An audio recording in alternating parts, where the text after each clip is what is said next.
اعوذ باللہ من الشیطان الرجیم بسم اللہ الرحمن الرحیم اللہم صلی علی محمد وعلی محمد۔ مومنین کرام، آج ہمارا موضوع ہے کہ فطرہ کس طرح نکالنا ہے، کب واجب ہوتا ہے اور کس کو دے سکتے ہیں۔ فطرے کے انشاءاللہ ہم تفصیلی احکام بیان کریں گے۔ فطرہ ایک وسیع ٹاپک ہے، کافی سوالات اس کے بارے میں آنا شروع ہو گئے ہیں کیونکہ رمضان کریم کے اینڈ میں فطرہ نکالا جاتا ہے۔ فطرہ کے احکام ہم ذکر کرنے جا رہے ہیں۔ فطرہ ہر اس پر واجب ہے جو عقل رکھتا ہے، بالغ ہے یا مالدار ہے۔ فطرہ ہر شخص پر واجب ہے جو عاقل ہے، عقل مند ہے۔ نعوذ باللہ من ذالک، مجنون پر، دیوانے پر فطرہ واجب نہیں ہے۔ عقل مند ہے اس پر فطرہ واجب ہے، اور جو مالدار ہے، یعنی مالدار سے مراد یہ ہے کہ روز کا اس کا کھانا پینا اس کے اپنے اخراجات میں سے پورا ہو جاتا ہے اور اتنا کما لیتا ہے کہ اس کا روز کا کھانا پینا اس کے پاس موجود ہوتا ہے، تو اس پر بھی فطرہ واجب ہے۔ اور بالغ ہونا چاہیے۔ جو کفیل ہے یعنی جو گھر کا سرپرست ہے، اس کا بالغ ہونا ضروری ہے۔ جو یعنی گھر چلا رہا ہے، جو کمائی کر کے گھر چلا رہا ہے، جو فطرہ نکال رہا ہے، اس کا بالغ ہونا ضروری ہے۔ وہ اپنا بھی نکالے گا، اور اس کے بعد اس کی ذمہ داری ہے کہ جن کی کفالت کر رہا ہے، جن کے کھانے پینے کا ذمہ دار ہے، ان سب کا فطرہ اس پر واجب ہے۔ اپنا اہل و عیال کا ملازم چاہے مومن ہو یا کافر ہو، نعوذ باللہ من ذالک، اہل و عیال میں سے بھی اگر کوئی کافر ہے نعوذ باللہ، تو ان کا فطرہ نکالے گا، اور مہمان کا بھی فطرہ نکالنا ضروری ہے۔ اہل و عیال میں سے بیوی ہے، بچے ہیں، جتنے بھی ہیں، اس بچے کا نہیں ہے فطرہ جو ماں کے شکم میں ہے، ابھی پیدا نہیں ہوا، اس کا فطرہ واجب نہیں ہے۔ ماں باپ ہیں، ان کی کفالت کر رہے ہیں، اگر وہ آپ کے پاس رہ رہے ہیں، آپ ان کے کفیل ہیں، تو ان کا بھی آپ نکالیں گے۔ اس طرح آپ کا ملازم ہے، ایک ہے، دو ہے، زیادہ ہیں، چاہے وہ مومن نہیں بھی ہے، یا آپ کا کوئی مہمان ہے۔ مہمان بھی ضروری نہیں ہے کہ مومن ہو۔ مہمان اگر عید کی رات آپ کے پاس مہمان بن کے آ گیا ہے اور وہاں اس نے آپ کے پاس رہنا ہے، تو اس کا آپ نے فطرہ نکالنا ہے، واجب ہے۔ آیا ہے، فقط کھانا کھایا ہے، چلا گیا ہے، تھوڑی دیر بیٹھا ہے، چلا گیا ہے، تو اس کا فطرہ واجب نہیں ہے۔ عید کی رات آئے، مہمان کے طور پہ آئے اور آپ کے پاس وہ رہے، رات گزارے، تو اس صورت میں وہ آپ کا مہمان شمار ہوگا، وہ مہمان جس کا فطرہ آپ پر واجب ہو جائے گا۔ عید نماز تک واجب کی نیت سے ادا کریں گے، بعد میں قربتاً اللہ۔ فطرہ واجب کب ہوتا ہے؟ عید نماز سے پہلے عید کا چاند نظر آنے کے بعد، عید نماز سے پہلے اگر آپ نے عید نماز سے پہلے ادا نہیں کیا یا عید نماز نہیں پڑھی، تو آپ اس کے بعد قربتاً اللہ کی نیت سے فطرہ نکالیں گے۔ فطرہ واجب ہے، فطرہ ساقط نہیں ہوگا، فطرہ نکالنا ضروری ہے۔ یہاں سوال پیدا ہوتا ہے کہ ہم رمضان کریم میں عید سے پہلے فطرہ نکال سکتے ہیں؟ جی بالکل نکال سکتے ہیں۔ مستحب یہ ہے کہ آپ اس کو منہا کر کے، جس کو آپ پیسے دے رہے ہیں، قرض کی نیت سے دیں، اور پھر عید کے دن سے پہلے عید رات یا عید نماز سے پہلے نیت کر لیں کہ میں نے اس کو یہ فطرہ دے دیا ہے۔ یہ نیت نہیں بھی کریں گے، فطرہ آپ رمضان کریم میں نکال کے اس کو دے دیتے ہیں، تو پھر بھی فطرہ ادا ہو جائے گا، اس میں کوئی مشکل نہیں ہے۔ فطرہ کیا ہے؟ 3 کلوگرام اناج ہے یا اس کی قیمت ہے۔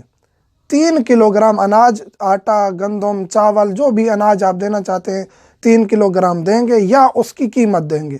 یہاں رعایت ہے، فدیہ میں، کفارے میں رعایت نہیں تھی۔ فدیہ میں یہ تھا کہ آپ نے وہی چیز دینی ہے، یعنی اناج دینا ہے۔ یہاں رعایت ہے فطرے میں۔ فطرہ آپ پیسے بھی دے سکتے ہیں، 3 کلو کے پیسے دے سکتے ہیں۔ 3 کلو کے پیسے اس جگہ کے مطابق جہاں آپ رہ رہے ہیں۔ پاکستان میں اگر 3 کلو کے پیسے 150 روپے بنتے ہیں، اور سعودی عرب میں اگر 300 یا 250 روپے بنتے ہیں، یورپ میں اگر وہ 500 روپے بنتے ہیں، تو اس کے مطابق دیں گے جہاں آپ رہ رہے ہیں، اس کا آپ نے اس کے مطابق فطرہ نکالنا ہے۔ ایک بندے کا فطرہ 3 کلوگرام اناج ہے۔ 10 بندے ہیں تو 10 بندوں کا 3 کے حساب سے 30 کلوگرام بن جائے گا۔ یہ کس کو دینا ہے؟ یہ مومن کو دینا ہے، جو شیعہ اثنا عشری مومن مستحق ہے، حرام پر نہیں خرچ کرتا، اپنے اہل و عیال پر خرچ کرے گا، اس کو آپ نے فطرہ دینا ہے، اپنے علاقے کے مومن کو۔ یہاں کافی سوال پیدا ہوتا ہے کہ جو باہر رہ رہے ہیں، ایسے ممالک میں جہاں مومن ڈھونڈنا یا مستحق ڈھونڈنا مشکل ہے، تو وہ اپنے ملک میں یا کسی اور ملک میں، کسی اور علاقے میں بھیج سکتے ہیں اپنا فطرہ، اور اس میں کوئی مشکل نہیں ہے۔ ایک مستحق کو کم سے کم ایک بندے کا فطرہ دینا ہے. ایک مستحق کو آپ نے کم از کم ایک بندے کا 3 کلو یا اس کے پیسے دینے ہیں. ایسے نہیں ہے کہ 10 روپے دے دیں, جو فقیر آتا جائے 10 روپے 20 روپے 30 روپے ایسے دیتے جائیں, حساب نہ کریں. مثلا کہ ایک بندے کا فطرہ 150 روپے بنتا ہے اور آپ ایسے 20 روپے کر کے دیں, یہ ادا نہیں ہوگا. کم از کم ایک بندے کا فطرہ ایک مومن کو دینا ہے. زیادہ بھی دے سکتے ہیں, ایک ہی مومن کو آپ پورے گھر کا فطرہ بھی دے سکتے ہیں. غیر سید, جو سید نہیں ہے, وہ اپنا فطرہ, زکوٰۃ, فدیہ یہ سید کو نہیں دے سکتا جو غیر سید ہے. سید اپنا فطرہ, زکوٰۃ وغیرہ یہ چیزیں کسی کو بھی دے سکتا ہے. سید کو غیر سید کو دے سکتا ہے, سید دے سکتا ہے, غیر سید سید کو نہیں دے سکتا. پہلے اگر نکال لیا ہے تو اس کو تبدیل نہیں کر سکتے. یہ سوال بھی کافی ہوتا ہے کہ ہم نے فطرہ نکال لیا ہے پہلے رمضان کریم میں, لیکن اس کو ادا نہیں کیا, یا اناج نکال لیا اس کو ادا نہیں کیا, اب ہم اس کو چینج کر سکتے ہیں دوسرے پیسوں میں, تو یہ جائز نہیں ہے. آپ وہی چیز جو ہے نا اس کو دیں گے. اگر خدا نہ خواستہ آپ نے وہ استعمال کر لیے یا چینج کر لیا, وہ فطرہ آپ کا ادا ہوگا, لیکن اس کے آپ گناہ گار ہیں کہ ایک چیز آپ نے نکالی تھی اس کو آپ نے تبدیل کر دیا ہے. تو بہتر یہی ہے کہ آپ علیحدہ نہ کیا کریں, کیونکہ آپ نے دوسرے ملک میں بھیجنا ہے یا دوسرے علاقوں میں بھیجنا ہے, یا ممکن ہے آپ سے پیسے تبدیل ہو جائیں, اناج تبدیل ہو جائے, تو پہلے علیحدہ نہ کریں کہ یہ میں فطرہ نکال رہا ہوں علیحدہ کر رہا ہوں. نہیں, جو ہی آپ نے دینا ہے بس جیب سے نکال کے دے دیں, چاہے وہ دوسری کرنسی میں کنورٹ ہو جائے, دوسرے پیسوں میں کنورٹ ہو جائے, دوسری چیز میں بھی کنورٹ ہو جائے. اگر فطرہ آپ نے فوراً ادا کر دیا تو اس میں کوئی مشکل نہیں ہے, چاہے وہ تبدیل ہو بھی جائے. پہلے علیحدہ کر کے رکھیں گے تو پھر اس میں مشکل ہے. دوسرے ملکوں میں رہنے والوں کے لیے بتا چکے ہیں کہ اگر وہاں مستحق نہیں ہے, مومن نہیں ہے, تو پھر آپ بھیج سکتے ہیں اپنے علاقوں میں یا کسی اور جگہ پہ. یہاں ایک اور اہم ترین سوال, جو مدارس دینیہ ہیں, دینی مدارس ہیں, وہاں ہم فطرہ دے سکتے ہیں یا نہیں دے سکتے؟ باقی مراجع عظام کے نزدیک آپ مدارس دینیہ میں فطرہ دے سکتے ہیں, اور آیت اللہ سید علی سستانی دامت ظلہ کے نزدیک آپ مدرسہ میں فطرہ نہیں دے سکتے, کیونکہ ان کے نزدیک جو طالب علم ہیں وہ مستحق نہیں ہیں, وہ فقیر نہیں ہے. فقیر سے مراد یہاں جو مستحق فدیہ میں, فطرہ میں جو مستحق کا ایک قاعدہ کلیہ کہ اس کا فقیر ہونا ضروری ہے. فقیر سے مراد یہ نہیں کہ جو پیشہ ور ہے, فقیر سے مراد یہ کہ جس کے پاس اپنا گھر کا کھانے پینے کا خرچ نہیں ہوتا. تو طالب علم کو مستقل طور پر آیت اللہ سستانی فقیر نہیں سمجھتے, کیونکہ اس نے خود طالب علمی کا پیشہ اختیار کیا ہے. اب اس کی ذمہ داری یہ ہے کہ وہ علم حاصل کرے. اگر وہاں سے اس کو کوئی اسکالرشپ مل رہا ہے ٹھیک ہے, نہیں تو وہ خود کما سکتا ہے. تو آیت اللہ سستانی کے نزدیک نہیں دے سکتے, لیکن انہوں نے احتیاط لگائی ہے. اگر آپ اس مسئلے میں کسی بھی اور مجتہد کی طرف رجوع کر کے مدرسے میں دینا چاہتے ہیں آیت اللہ سستانی کے مقلد, تب بھی آپ رجوع کر کے دے سکتے ہیں, کوئی مشکل نہیں ہے. رجوع کریں گے تو پھر آپ مدرسہ دینیہ کو دے سکتے ہیں. اسی طرح آپ کا پیش نماز ہے, وہ مستحق ہے, مومن ہے, مستحق ہے, اس کا کوئی اور ذریعہ نہیں ہے کمائی کرنے کا, فقط پیش نمازی کرتا ہے, کوئی ذریعہ نہیں ہے اس کا کمائی کرنے کا, اس کو بھی آپ دے سکتے ہیں.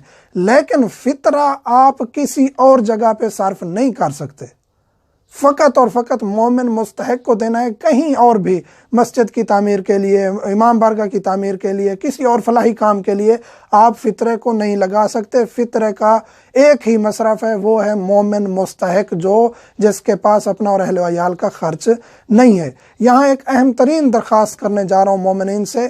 کافی دنوں سے پریشانی آ رہی ہے کہ واٹس ایپ پر دھڑا دھڑ سوالات آتے ہیں, ضروری غیر ضروری, تو ہم بہت مشکل ہو رہی ہے, کیونکہ میں اکیلا ہوں جواب دینے والا, اس لیے بہت مشکل ہو رہی ہے. مومنین سے درخواست کرتا ہوں, یوٹیوب چینل ہمارا شیعہ ٹاکس عزاداری, اس کے نیچے کمنٹ کریں, ایک ہی دن میں ہم وہاں جواب دے دیتے ہیں, کیونکہ وہ لکھا ہوا ہوتا ہے, ٹائپنگ کر کے ہم وہاں جواب آسانی سے دے دیتے ہیں. واٹس ایپ پہ 4-5 منٹ کی ریکارڈنگز آ جاتی ہیں, جن کے لیے وقت نکالنا مشکل ہے, اور کافی دنوں کی تاخیر ہو رہی ہے.